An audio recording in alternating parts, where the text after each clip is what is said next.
Good morning, and thank you so much for joining me for Daily Spark with Dr. Angela. I am your host, Dr. Angela Butch-Chester. You know what I like to do on the show. I want to enlighten, inspire, and empower you to become your best self. Now, Scripture reminds us that the tongue is a small thing that makes grand speeches, but a tiny spark can set a great forest on fire. So we want to get you fired up today to have a great day, because after all, this is the day that the Lord has made. My guest today is Lin Lockamy, and we are going to be talking about an accident that has happened, but there's always a lesson in everything that happens in our lives. So let me tell you a little bit more about Lin. Lin is originally from Williamsville, New York. She crisscrossed the country several times while raising her two children. She's a realtor, an author, a speaker, a Stephen minister, and loves being a part of small groups or planting them. She especially loves facilitating Alpha. Lin has spoken in churches and groups of all sizes. She has also had the opportunity to share in several prisons. She is now a proud grandmother. Now, if you ask my mother about becoming a grandmother, she too would say that that is one of her greatest accomplishments. And I love it. So you know what I'm going to say now. Go on, get comfy, get cozy, get your coffee, get your tea, because we are about to get started. Good morning, Lin. Thank you so much for being on the show with me today. Good morning, Dr. Chester. Thank you so much for asking. I am so glad that you're here. Now, I am going to definitely pick your brain because, you know, the teaser that we give everyone of walking in faith after a horrific crash, folks want to know the story. So I cannot wait to get into that. Now, before I ask about the book, though, I want to ask you this. Did you ever think that you would become an author? Is that one of the things on your list of things to accomplish? Absolutely not. I never thought that I would write a book. No. I love it. I just love how God sometimes says, oh, well, you thought you were going to go straight there, but I want you to make a left. And it's like, let's see what God has in store for us. That is awesome. Now, when you talk about your book, how would you introduce your book to a friend in a sentence or two? I actually wrote the book, not that I didn't want it to be about me. I wanted it to be able to share with people exactly how I learn. I learn best by hearing someone's experience and then listening and applying it. And so for me, I wanted to share, yes, the devastation, but only from the point of that's where it started, but that's not where I get to live. I get to meet people every day and sometimes share a part of my story, but to hear their stories back and hear their inspiration and what they've learned. And there's just nothing better than that. I love that answer. So you weren't expecting to have legs to stand on. Can you tell us what happened there? Well, I had gotten up early that morning, and my son had decided that he needed to go to school for help, so I hopped in the car and dropped him off. And on the way home, I actually never arrived home. I was hit at a very high rate of speed. We had several collisions, and because his truck was slightly lower than my Expedition, it sent me airborne, twisting 180 degrees, coming down on top of another vehicle, and then going another block before he flipped over my car against a brick wall, and there we were all trapped. And so the dashboard had released and severed the legs internally. And because of the positioning of both of the cars and the car against the brick wall, it was a very difficult rescue. They brought in 2 jaws of life that did actually nothing to the wreckage. And so they were having a very difficult time trying to get me out. And unbeknownst to me, in a rescue like that, the teams don't like to leave you any more than 60 minutes because they feel that there could be internal injuries. And so they were planning to cut my legs off to release me. And fortunately, that did not happen. I was released. And even though I was flown to Herman Hospital here in Houston, the doctor said, even if we can attach your legs, you will never walk again. And so that's where that came from. They never thought that I would walk. Oh, my goodness. So they thought that you would never walk. I love that. Because that's a little bit of a teaser there, too, meaning that we know that God has something definitely more in store for us. I love it. Now, your daughter drove by the accident. Am I understanding that correctly? Yes. She also was in high school. She was a senior in high school, just a few months away from graduation. And at the time, one of her courses was an EMT course. And so she passed the accident. As an EMT, she wanted to assist, but she also was on duty as part of her schooling. She was on duty with a pharmacist. And so she knew that she needed to be there. So she was the last car that was let through before they detoured all the remaining cars. So apparently she did call me and I didn't answer. So she in her heart felt that it was me. Oh, my goodness. Now, Lynn, with all of the chaos of a 3-car accident, there had to be some sense of panic and concern and worry, but you kind of hint at the fact that you weren't panicked. Can you tell us how did that happen? Well, in something like that, you're so in the moment. And I really remember hanging onto the steering wheel and just praying and said, God, please don't let them take my legs. My heart was that I have 2 children, and even though they were in high school and not toddlers, I still needed to be here for them and hopefully for grandchildren someday. And so I knew that whatever was coming next, he would get me through, and I had no idea what was next.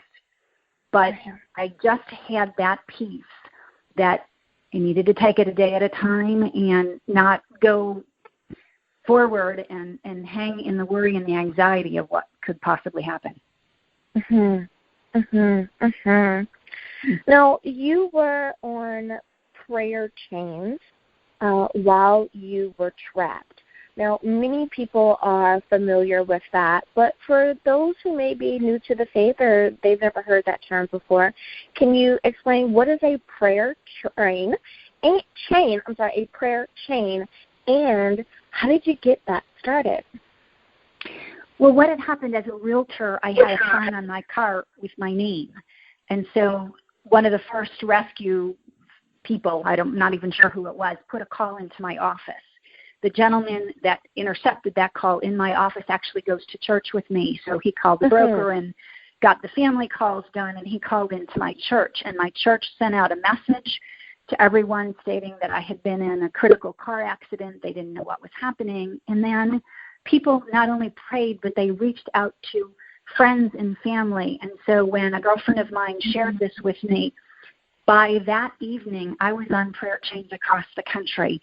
People were just so struck, I believe, by the fact of it's just a regular woman, a wife, a mother who is in this devastating accident. And at that point, they didn't know if any of the 3 of us survived. And so it was just, to me, so ordinary that people so related to that and just got down and prayed for my survival and my recovery. And not only for me, but my family and friends. Let me tell you, listeners, if you have ever been called to pray for someone in the immediacy of the moment, please stop and do that. I have called on others. I have also been called. And when someone calls you and says, I need for you to pray, it is more than just, hey, do you want to go pick up a coffee? This is an emergency, and we need to definitely send those prayers up to the Lord in that moment. There is power in prayer. Let me tell you, do not ever doubt that. There's definitely power in prayer. Now, during the healing process, and I know that it took months for you to get to a better place, were you calm through that as well while you were still, healing and going through any physical therapy and all of that? How were you as far as your faith was concerned during that time? People ask that all the time, and I'd have to go back in that I grew up in a family with deep, deep faith, but it was very quiet. It wasn't something that we talked about every day. It wasn't something that we shared, but deep nonetheless. And so I think that truly allowed me to be so blessed. I really didn't have a lot of anxiety over all of this. I felt in my heart that I would walk. I never knew if they would be my legs or not, and what would happen between now and then. But I had children. I just didn't want to miss my daughter's prom, her graduation. My son turned 16 when I was in the hospital. There were too many other things that needed to happen, and I just am not one to sit and cry. And so we just were so blessed, and we shared. We decided that we would laugh through this, and that we did, and we still do today. Now, would you say that your faith stayed the same throughout this ordeal? Would you say that it was strengthened, or in fact, were you at a different place before the accident, and because of what happened, you were able to grow even more? I think, to me, faith continues to grow. You don't ever stop. To me, it's about being more intentional and paying attention, and not only to what I see, but then stepping back and listening to what I'm hearing from other people and seeing things piece together. And so I had asked my children, do you really think that I've changed? And they said, not really. You're just a whole lot more vocal about your faith than you ever were before. So I think that's how I would sum that up. Now, the title of your book, Grace by Which I Stand, would you say that the title came to you first before you decided to write, or was it a little bit more you were writing and the title grew out of your writing? The title actually grew out at the very end. As I began this process, and again, it was something that I knew I needed to do. It wasn't something I ever set out to do. After the Silence was my original title, and I decided that I would just leave that, continue to write, allow it to happen, and then go back. And Grace by Which I Stand was just something that I think was a little bit more explanatory, and surely His grace is how I'm standing today. Absolutely. I love it. Well, Lynn, it is almost time for us to go to break, but I would like to give you an opportunity to remind everyone again, what is the title of your book, where do we get a copy, and how do we follow you online? My book is Grace by Which I Stand. It's available online, Barnes & Noble, Amazon, Westbow Press, pretty much anywhere. I am on Facebook. And a website, both either by the title, Grace by Which I Stand, or by my name, Lin Lockamy. All righty, listeners, now you know where you can pick up a copy of the book. We'll be back right after this. And we are back. Thank you so much for joining me for Daily Spark with Dr. Angela. I am your host, Dr. Angela Butchester. My guest today is Lin Lockamy, and we're talking about her book, Grace by Which I Stand. We're walking in faith after an horrific crash. I just cannot imagine being in that moment. But by His grace, I love it. I love it. Now, Lynn, in the book, you talk about not focusing on the uglies. What did you mean by that? To me, I think that's part of the difficulty, I guess, would probably a better word for that. And that was something, again, I was blessed to not focus on. I had children, and I didn't want to miss out, and I didn't want them to miss out. So that was the focus, and the flip side was the pain and the difficulties, I didn't want them to know how painful it was either, but as I began to have more and more abilities, I also had limitations. And so one needs to learn to ask for help. And as a woman, that's not necessarily an easy thing. So just the getting through things and not wanting people to see the pain, because that wasn't my focus.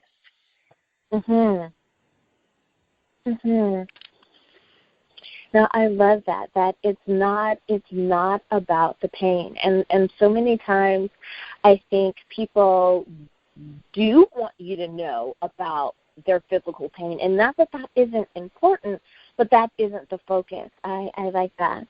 Now, your friends recommended, or a friend of yours recommended aquatic therapy. Did you find that to be helpful for you and your situation?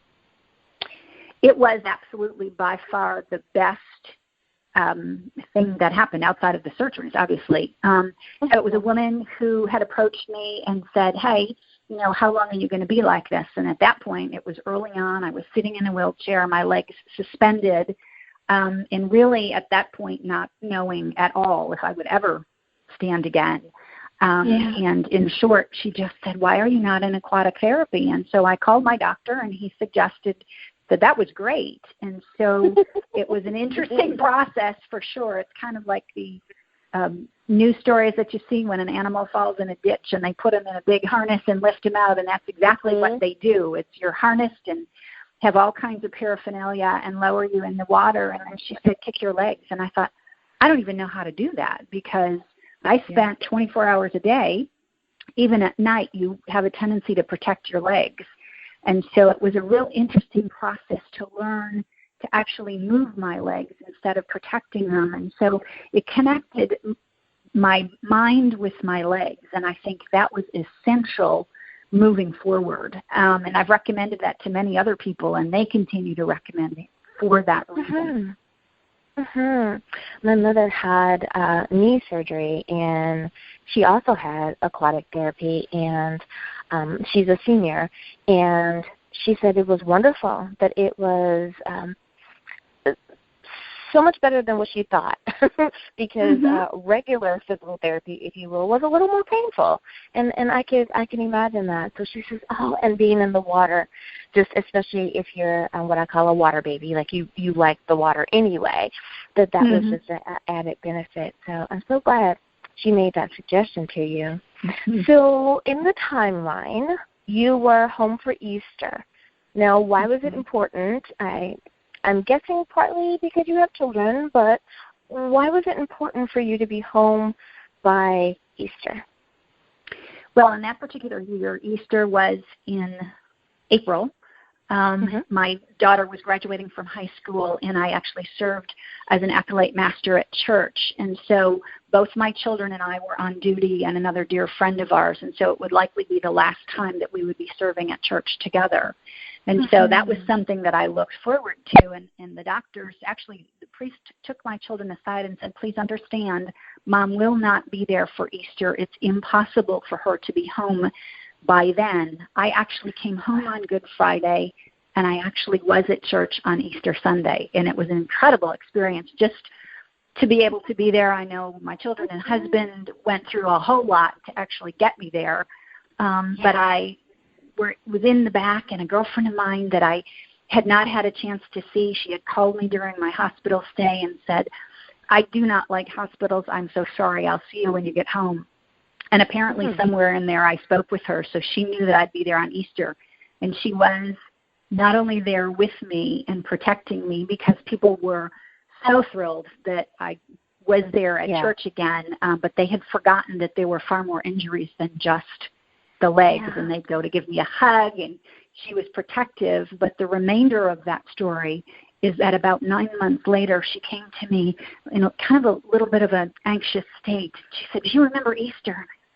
Absolutely. It just was so touching to me. She said, but what you didn't know is that I was at a breaking point. I seriously thought about ending my life. I was making the plans, but because I could be there with you, I'm here today. I made the decision to stay. And it just so struck me in that there was nothing that I did. There was nothing that I said. This was something that she gleaned just by being together. Absolutely amazing. We just never know what God has what He's working on behind the scenes. What a beautiful moment! Oh my goodness! I'm so glad that she shared that with you. That is amazing. Wow. Now, speaking of reflective of times that have happened, you had a very big day that I'm pretty sure you wrote down in your journal. You shared with us, and that is August 24th.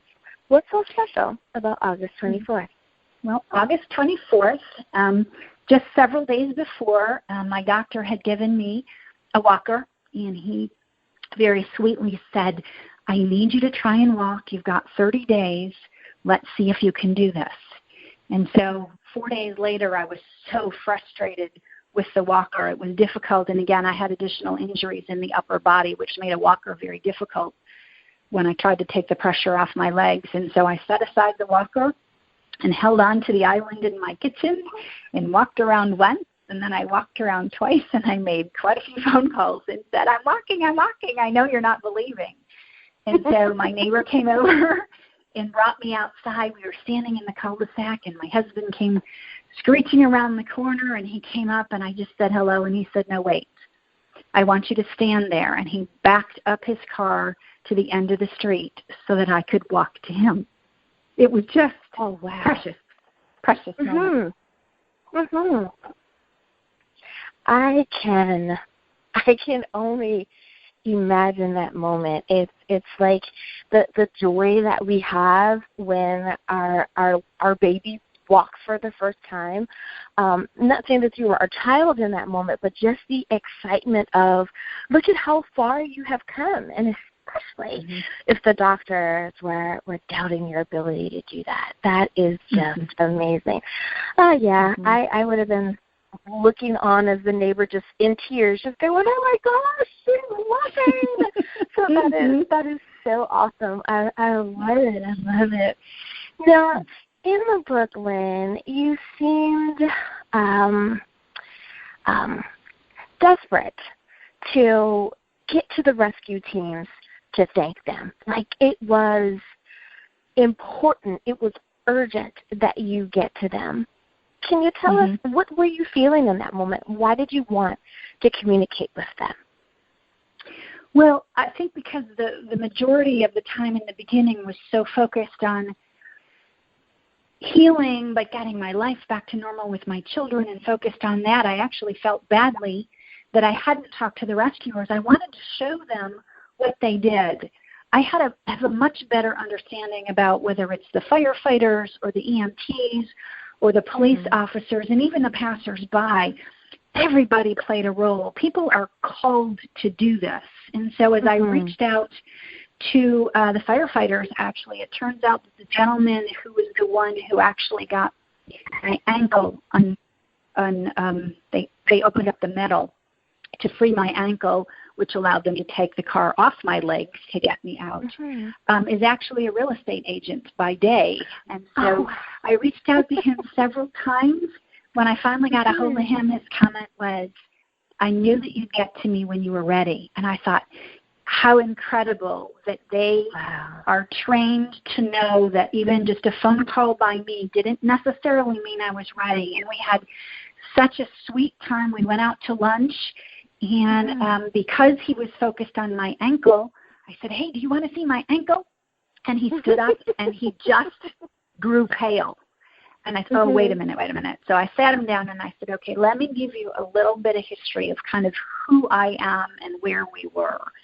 So I explained to him not only of my faith walk, but that my children and I decided that we were going to kind of laugh through this and not make it ugly. And so my children used to say, hey, Mom's faking, because my legs look wonderful. And so when I said that to him and I stood up and I showed him the ankle that was completely devastated, he could just cry.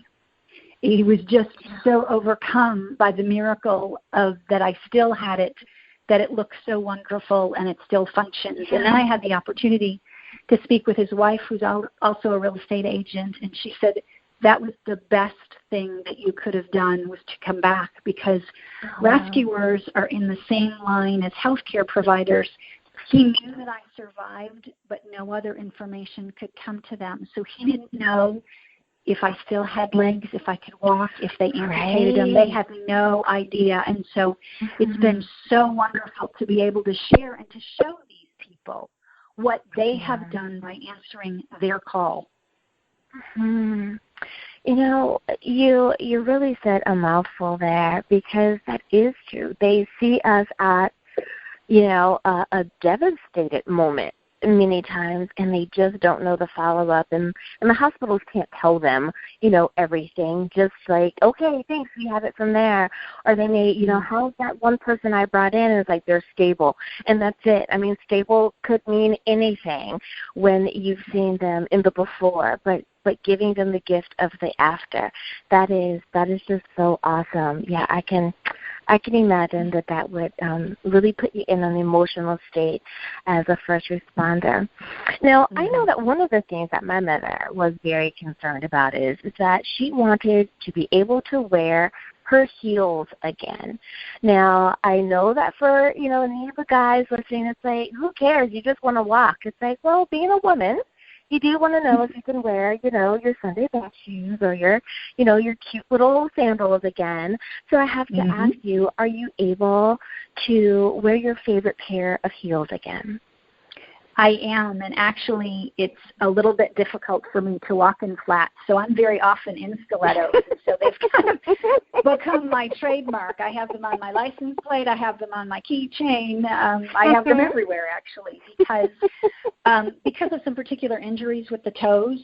It's much easier for me to walk in heels. So yes, and I love it, of course. It's a nice little bonus as a woman to be able to wear heels.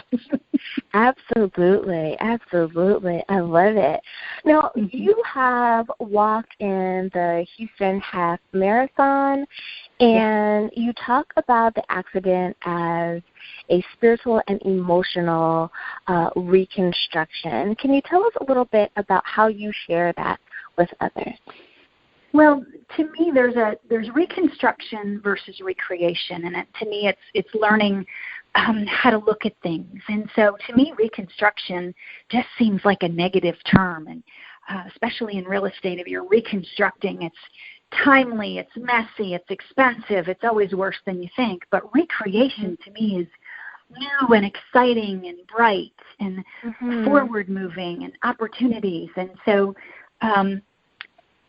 that's kind of how I look at all of this. This is not, I don't know as I would actually volunteer to do this again, but I would not give up this time for anything. It has been such a positive experience. And yes, there's pains and aches and potential surgeries, but everybody has that option. You know, we all get injured here and there, and age creeps in. So it's just a matter of really learning to see God's blessings and having that passion to be intentional and to listen to others, because their stories are just incredible.